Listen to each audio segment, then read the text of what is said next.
Malon,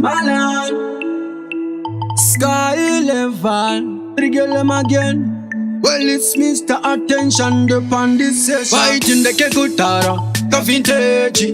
Akasi keto nazindeke village. Pandaka pimpa, image. Pakukachiva vaona ka slay queen. Vaiti kamugweje, vaikatisa vaiti kampembe. Asi, vari muberere, makene vakukanyengera nerwese. One, vanokasona. Malo, suvari bude, suvari doke. Vanokasona. Kachimoko kakunetsa areas mana. Bombi nini na etolinka kukupambura matsaka imbomdadira iwema.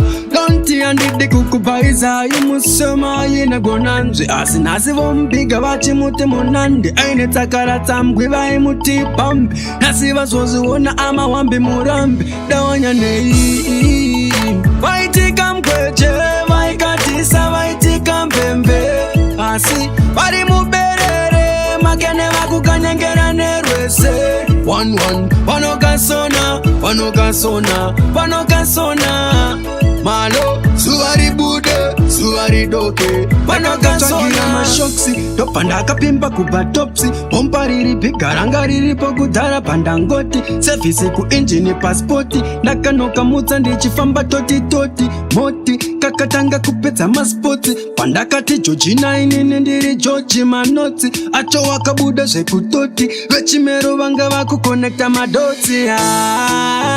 Vaiti kamugweje, vaikatisa vaiti kampembe. Asi, vari muberere, makene vakukanyengera nerwese. One, vanokasona. Malo, suvari bude, suvari doke. Vanokasona. Kachimoko kakunetsa areas mana.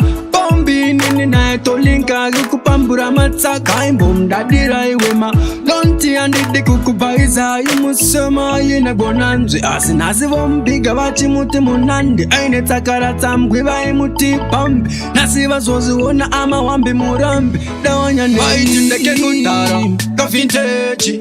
Akasi keto nazindeke village. Pandaka pimpa, image. Pakukachiva vaona ka slay queen. Vaiti kamugweje, vaikatisa vaiti kampembe. Vari muberere, makene vakukanyengera nerwese. One,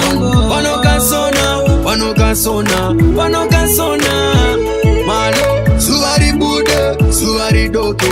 Vanokasona.